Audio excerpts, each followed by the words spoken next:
Karibu katika Kesho Bora ya TBC1, kipindi kinachokuletea elimu, taarifa na fursa mbalimbali katika sekta za kilimo, uvuvi na ufugaji, pamoja na mnyororo wa thamani kutokana na sekta hizo. Kumbuka kipindi hiki ni kwa udhamini wa Wizara ya Kilimo kupitia mradi wa Building a Better Tomorrow BBT Project 1 unaolenga kuwawezesha vijana kushiriki kikamilifu katika shughuli za kilimo na biashara zinazohusiana na sekta hizo, yani kilimo, ufugaji pamoja na uvuvi. Maonesho ya 88 kitaifa mwaka huu yamefanyika jijini Dodoma katika uwanja wa John Samuel Malechela, mgeni rasmi akiwa ni Rais wa Jamhuri ya Muungano wa Tanzania Daktari Samia Suluhu Hassan. Katika kilele cha maonesho hayo ya mwaka huu 2026, Rais wa Jamhuri ya Muungano wa Tanzania alitembelea mabanda mbalimbali kabla ya kufunga rasmi maonesho hayo. Miongoni mwa maeneo aliyowatembelea ni pamoja na banda la vijana wa Building a Better Tomorrow BBT Project 1 ambapo alijionea bunifu mbalimbali zinazofanywa na vijana katika sekta ya kilimo. Ndugu viongozi na wananchi wenzangu, kama ilivyo desturi, nilipowasili hapa katika viwanja hivi, nilianza kwa kutembelea baadhi ya mabanda ya maonyesho na kujionea shughuli mbalimbali za uzalishaji katika sekta za kilimo, mifugo na uvuvi. Nimetembelea banda la vijana wabunifu pamoja na banda la kampuni ya mbolea kutoka Urusi na kujionea matumizi ya teknolojia na ubunifu katika kuongeza tija. Nimefurahishwa pia na vijana niliokutana nao ambao wameonyesha uthubutu wa kutumia maarifa na ubunifu kutatua changamoto za uzalishaji katika sekta ya kilimo, mifugo na uvuvi. Kwa ujumla, maonesho haya tunayoshuhudia ni sehemu tu ya mengi mazuri tulionayo kwa wakulima, wavuvi na wafugaji wetu kote nchini. Katika banda la vijana, nimekutana na vijana wabunifu waliounda drone au ndege nyuki ambayo kazi yake ni kumwagilia au kupulizia mazao. Hii ndege wamefanya wenyewe, lakini chini ya ulezi na mafunzo kutoka shirika la AGRA. Na katika kuwakuza, aliomba tumwongezee kimtaji ili aweze kujenga ndege kubwa zaidi. Aliyojenga inaweza kumwagilia robo eka, lakini akijenga kubwa zaidi ambayo itabeba kama lita 10 za dawa ataweza kumwagilia eka nzima. Kwa jitihada niliyoiona pale na nguvu iliyowekwa na AGRA na ubunifu wa vijana wale, nimekubali kutoa mtaji ili ajenge ndege nyuki ya kwanza na tuione kama inafanya kazi. Ikiweza kufanya kazi vizuri, basi serikali itamwongezea na imkuze ajenge nyingi zaidi na vijana wenziwe, ili wakulima sasa badala ya kubeba yale ya mgongoni na kupuliza hivi, warushe ndege nyuki zikapulize mazao. Aya, twendeni shamba. Mheshimiwa Rais, hii ni ndege nyuki yetu ya kwanza ya mfano ambayo ina ujazo wa lita 1 tu. Tunatamani kuweza kutengeneza kubwa lita 20 kuendelea.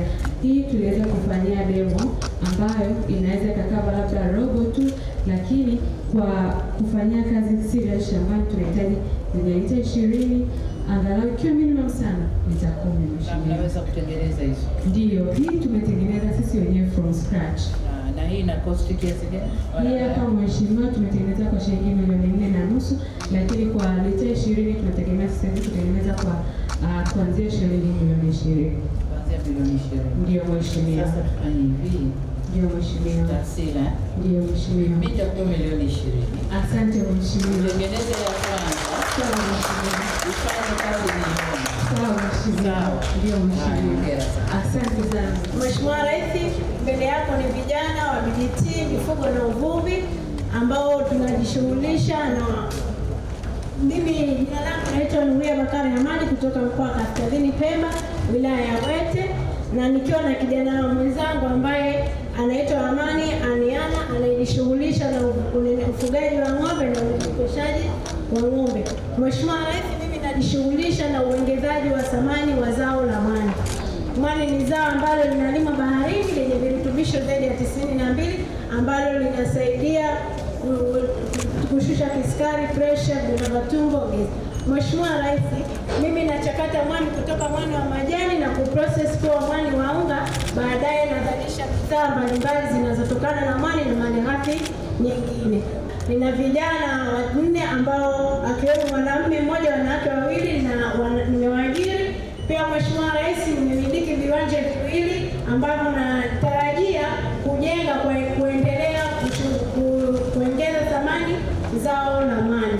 Mheshimiwa Rais, kipekee nikushukuru sana kwa maono yako makubwa kutukutanisha vijana wa Kitanzania katika mikoa mbalimbali na kutuwezesha kutupa fedha nyingi kwa ajili ya miradi mbalimbali kama vile ufugaji wa ng'ombe, ukuzaji wa viumbe maji kama vile samaki, ukuzaji wa mifugo na ukuzaji wa jogoo bahari, pia na ukulima wa mwani na uongezaji wa thamani wa zao la mwani.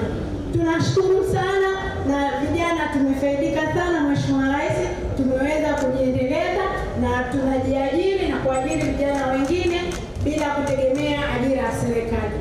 Mheshimiwa Rais, kuna faida nyingi pia, lakini kuna changamoto ambazo napitia kwa sasa. Natumia muda mrefu wa uchakataji wa mwani na kutengeneza bidhaa hizi kwa sababu natumia local teknolojia.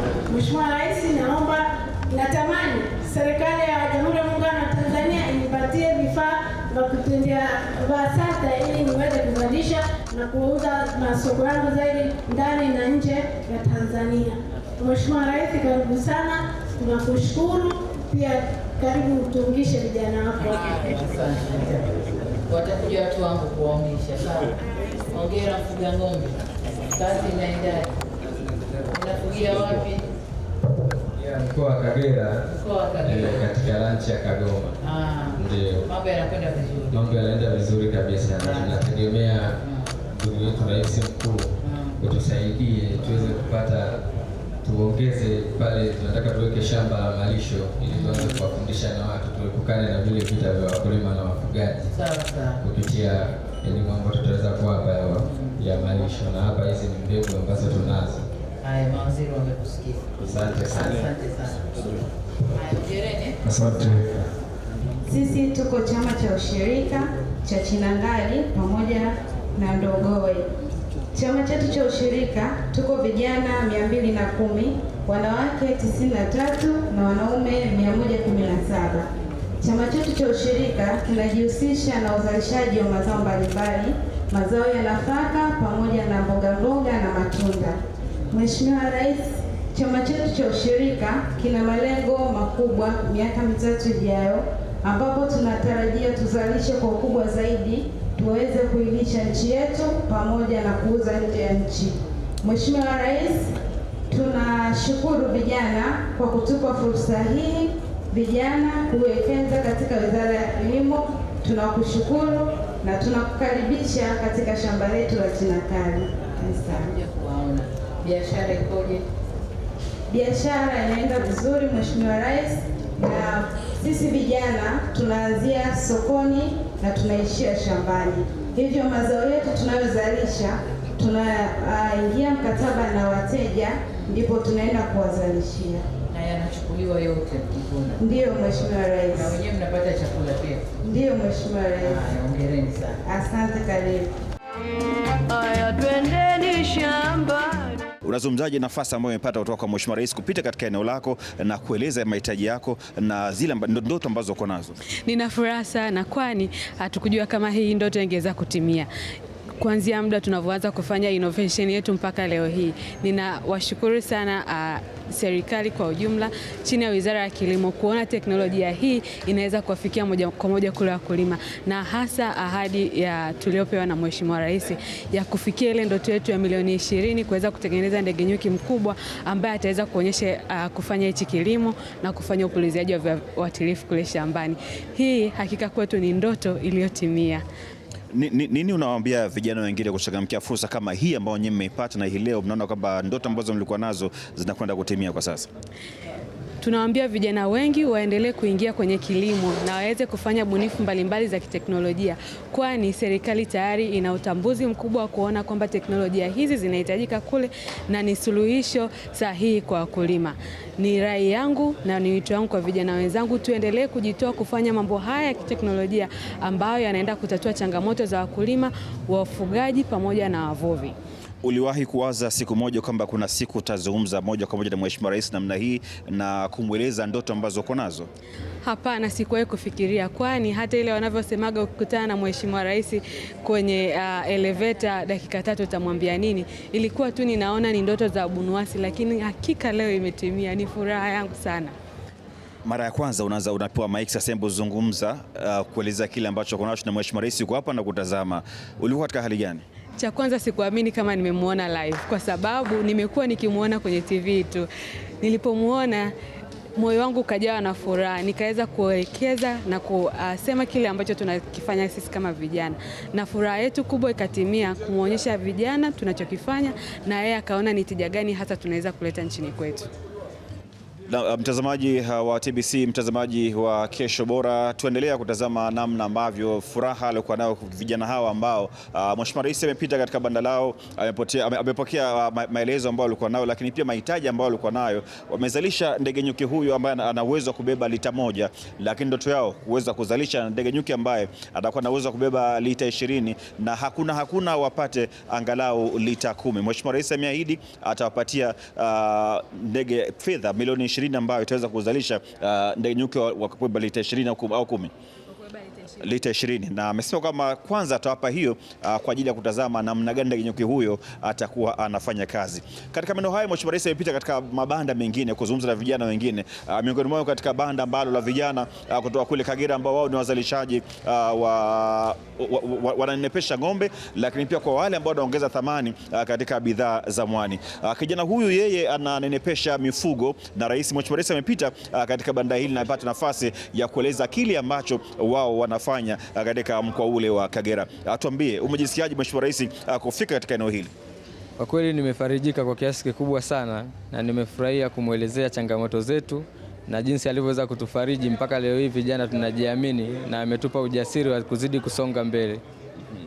Uliwahi kuwaza hata siku moja kupitia BBT kuna siku Rais atakuja na utazungumza naye hivi uso kwa macho? Hapana, sikufikiria hilo, na mwanzoni kipindi tunaanza programu hii ya BBT tulikatishwa sana tamaa na tukakosa matumaini, lakini mpaka sasa naona mwanga. Kweli vijana tunaweza, na tumeona kweli Rais wetu ametufungulia njia. Nini unawaambia vijana wengine? Ningependa kuwashauri vijana wenzangu, kesho na kesho kutwa pale fursa zinapoweza kutokea kupitia serikali yetu hii, wasiogope kujitoa na hata wasiofie katika kuingia katika miradi midogo midogo kama sisi vijana wenzao, na tunawakaribisha pia waje kujifunza ili tuzidi kusonga mbele. Kuna wazo mlikuwa mmelitoa maombi kwa Mheshimiwa Rais kupata eneo kwa ajili ya kutoa elimu zaidi kupitia Kesho Bora ya TBC.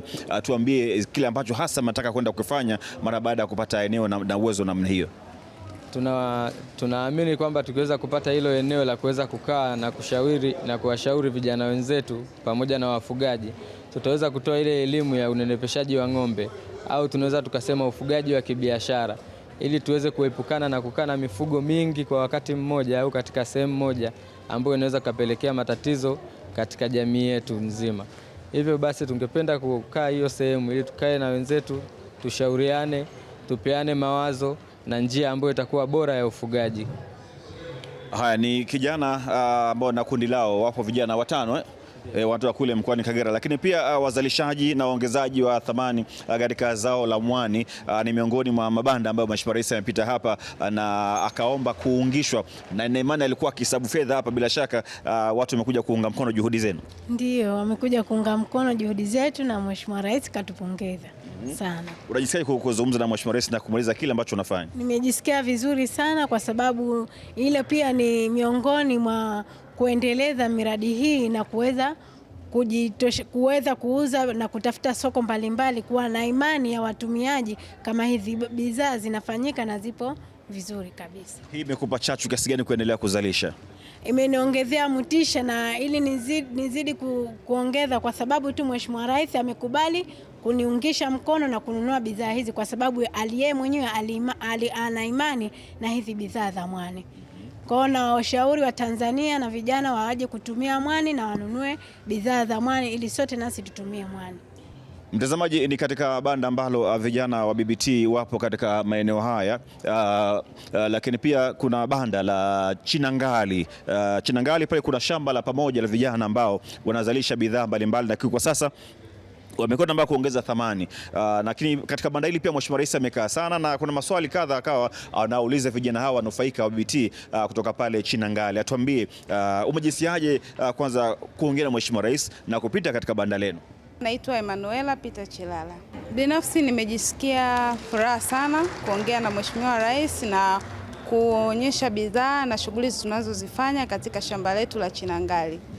Na tumeahidi kuzalisha zaidi kwa ajili ya kuongeza tija na uzalishaji katika nchi yetu ili tuweze kuuza mazao yetu ya mboga mboga na matunda pia nje ya nchi. Furaha walionayo vijana hawa ambao wanufaika wa BBT katika banda hili mara baada ya rais kutoka ni kubwa, na kwa sasa wamekaa kama shura hivi kuweza kujadili na kutazama namna ambavyo wamefanya na namna ambavyo Mheshimiwa Rais amepita katika banda hili, na tuzungumze nao ili tuweze kufahamu namna gani walivyokuwa na furaha Mheshimiwa Rais kupita katika banda lao, na kuna fursa mbalimbali ambazo zimepatikana kutokana na Mheshimiwa Rais kufika katika banda hili. Tunaendelea kumpongeza mwenzetu na tunashukuru amefanya kitu kikubwa, na tunaendelea kumtia moyo aendelee kufanya mambo makubwa. Binafsi nimefurahi sana. Unajua, ukiwa kwenye kundi kama hili ukaamua kuona mtu mmoja katika wote na hatimaye ikawa jambo kubwa, ni jambo la kumshukuru Mungu. Sikutegemea kama Tarsila atafikia huku. Tulimuona wote kwa pamoja, na leo Tarsila anaenda kuwa mtu mwingine kwa uwezo wa Mwenyezi Mungu. Jana Costech walikuwepo hapa, si ndio? Nina imani umoja wetu lazima tufanye jambo.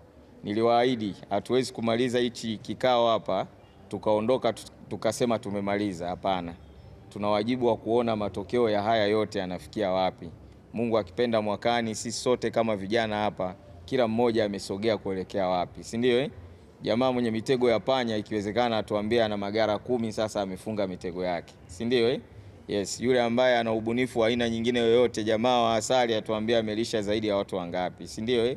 Na ninatamani pia hiki kinachoenda kutendeka kule, vijana hawa ambao tuko hapa tuwe sehemu ya watu wa kwanza kuonekana kwenye hilo. Kwa hiyo tutapambana, profaili zetu zipo na ripoti zetu zipo, tutapambana kuhakikisha kwamba tunafanikiwa, si ndio? Natamani nipate mmoja aelezee hii namna gani imeleta chachu kwa wanafamilia ya BBT kwa mwaka huu 2026 ambayo itakwenda kufungua fursa nyingine. Natamani mtu mmoja anaweza kuzungumza hisia kwa vijana wote ambao tumekusanyika hapa. Tunajihusisha na ufugaji wa samaki kwenye vizimba, ambapo tumeanzisha mashamba mawili, shamba la Dr. Joel na Nauka lenye vizimba 40 na jumla ya takriban samaki 460,000 tumepanda. Shamba la pili ni Dr. Bashiru ambalo lipo katika hatua za upandaji, zaidi ya samaki 180,000 wapo shambani. Katika uwepo wa tukio hili, kwanza si wivu, tunafurahia kwa sababu ni moja ya hatua ya serikali kutambua uwezo wa vijana na mchango wao katika uzalishaji, na sisi kuweza kuunga mkono juhudi zinazofanyika na kuhamasisha wengine kule tunakotoka kwa kila namna, kila idara waweze kushiriki katika uzalishaji huu. Serikali imeendelea kuweka mikakati ya kuwawezesha vijana na wanawake kupitia mitaji na mikopo yenye masharti nafuu ili waweze kufanya shughuli zao kwa tija na hatimaye kujiinua kiuchumi. Kuanza kutekeleza programu ya Jenga Kesho Iliyo Bora BBT katika halmashauri 18 nchini ili kuwafuata vijana kwenye maeneo sasa yao baada ya lile mradi wa awali wa majaribio katika vituo vyetu viwili, kituo cha Chinangali na Ndogowe kufanikiwa na kuonesha namna vijana walivyohamasika kushiriki kilimo nchini, ambapo jumla ya ekari 126,180.75 zinaendelea kuandaliwa kwa ajili ya kuanza uzalishaji. Mheshimiwa Rais, lakini katika kutekeleza mpango wa kuwawezesha vijana kimitaji, ikiwa ni sehemu ya agizo lako, serikali inashirikiana na taasisi za fedha nchini ili kutoa mikopo ya riba na masharti nafuu. kwa makundi ya vijana wajasiriamali na wanawake katika mnyororo wa thamani wa kilimo, biashara ya kilimo, mifugo na uvuvi. Mpango huo ulioandaliwa chini ya mradi wa BBT au Jenga Kesho Iliyo Bora awamu ya kwanza ni muhimu na wa kimapinduzi unaobadilisha namna vijana wanavyopata huduma za fedha kwa ajili ya kuendesha kilimo biashara nchini. Mpango huo unalenga kuwezesha upatikanaji wa mikopo yenye riba nafuu na masharti nafuu ili kuchochea uwekezaji kutoka sekta binafsi na kuwawezesha maelfu ya vijana wajasiriamali na wanawake kufanya mageuzi katika sekta ya kilimo, mifugo na uvuvi. Mpango huu utawezesha utoaji wa mikopo kwa awamu hii inayoendelea sasa, ambayo leo Mheshimiwa Rais utakabidhi damu cheki kwa wakurugenzi wa benki 7 yenye jumla ya shilingi bilioni 300, ikiwa ni sehemu ya kuwezesha utoaji wa mitaji ya kilimo biashara yenye jumla ya shilingi hizo bilioni 300 kwa vijana na wanawake zaidi ya milioni 2 kwenye mnyororo wa thamani ya kilimo, mazao, mifugo na uvuvi. Jitihada nyingine, tumeshakabidhi bilioni 300 katika benki zile 7 ambazo nazo fedha hizi zinakwenda kumfaidisha mkulima, mvuvi na mfugaji kuongeza tija na kuongeza uzalishaji na mauzo ya nje na ndani ya nchi. Sekta ya uvuvi na ufugaji nayo inatoa nafasi kubwa kwa vijana kujiajiri, kuweza kutoa ajira na kujiongezea thamani katika mazao ya uvuvi. Nizungumzie kidogo uwezeshaji wa wananchi kupitia miradi ya ufugaji wa samaki kwa vizimba. Mheshimiwa Rais, jumla ya vizimba 703 vya kufugia samaki pamoja na pembejeo zake vikiwa na thamani ya shilingi bilioni 17.98 vimekopeshwa kwa wananchi ikiwemo vijana wa BBT kwa masharti nafuu. Mikopo hii nafuu imesababisha kuongezeka kwa uzalishaji wa mazao ya uvuvi. Aya, twendeni shambani. Naitwa Tuliesta Mwambapa, ni mkurugenzi mtendaji wa CRDB Bank Foundation. Leo kwanza tuna furaha sana kwamba tumepata bahati ya kuwa kati ya zile benki shiriki ambazo zinaenda kuwawezesha vijana, wanawake na wakulima wadogo katika nchi yetu ya Tanzania. Sisi CRDB Bank Foundation katika kundi la benki ya CRDB, kazi yetu kubwa ni kuwawezesha vijana na hasa katika kuwapa mafunzo ya biashara, mafunzo ya fedha, kuwarasimisha katika vikundi, na tumefanya kazi kubwa na wizara yetu, Wizara ya Kilimo, ya kutembelea halmashauri mbalimbali katika projekti hii ya BBT1 ili kuweza kuwawezesha vijana.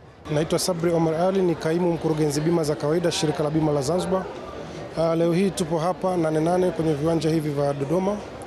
Sisi kama shirika la bima la Zanzibar katika kuhakikisha tunaunga mkono juhudi za serikali, na sisi pia tunatoa hizi bidhaa za bima ya kilimo na kuhakikishia wakulima kwamba anapopata majanga tofauti, basi na sisi pia kama shirika la bima la Zanzibar tutaweza kumpatia fidia ambayo itamwezesha kuweza kurudi alipokuwa mwanzo au kuweza kutekeleza yale majukumu yake ya kawaida kama hayo ya kurejesha mkopo.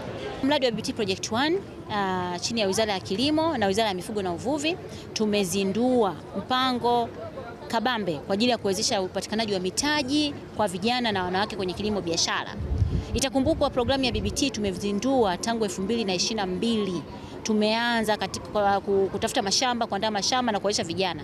Tukagundua tatizo kubwa, hata kama kijana umempatia shamba au umempatia teknolojia, inahitajika fedha, mtaji. Lakini vijana sasa katika hali yao ya ujana hawakopesheki, wakienda kwenye mabenki hawana collateral, hawana historia ya kifedha.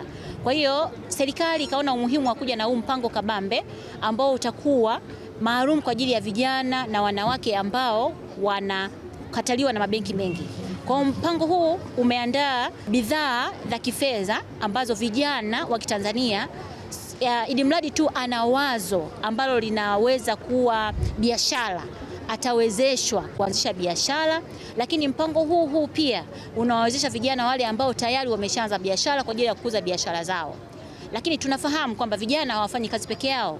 Kwenye mashamba makubwa kwa mfano, wanahitaji wawekezaji kwa ajili ya kuwekeza na kuweza kununua mazao yao. Kwa mpango huu pia utawawezesha wawekezaji ambao watakuwa na nia ya kuwezesha kwenye mashamba makubwa ya pamoja ya BBT. Mtazamaji, ni namna ambavyo wanufaika wa BBT Project 1 wakielezea hisia zao na mara baada ya Rais wa Jamhuri ya Muungano wa Tanzania kupita katika banda hili, na nikwambia kwamba katika mabanda mengi ambayo yanapatikana katika maonyesho haya ya Daktari John Samuel Malecela katika viwanja hivi vya 88 hapa Dodoma, Mheshimiwa Rais ameanza banda la kwanza kabisa, amepita katika banda la vijana. Hii ina maana gani? Rais ana imani na vijana, Rais ana imani na mradi wa BBT. Kwa pamoja vijana wote tujipige makofi. Asante, endelea kutazama TBC1 ukweli na uhakika, kuna mengi mazuri ambayo atafuata. Mimi ni Maulid Kambaya.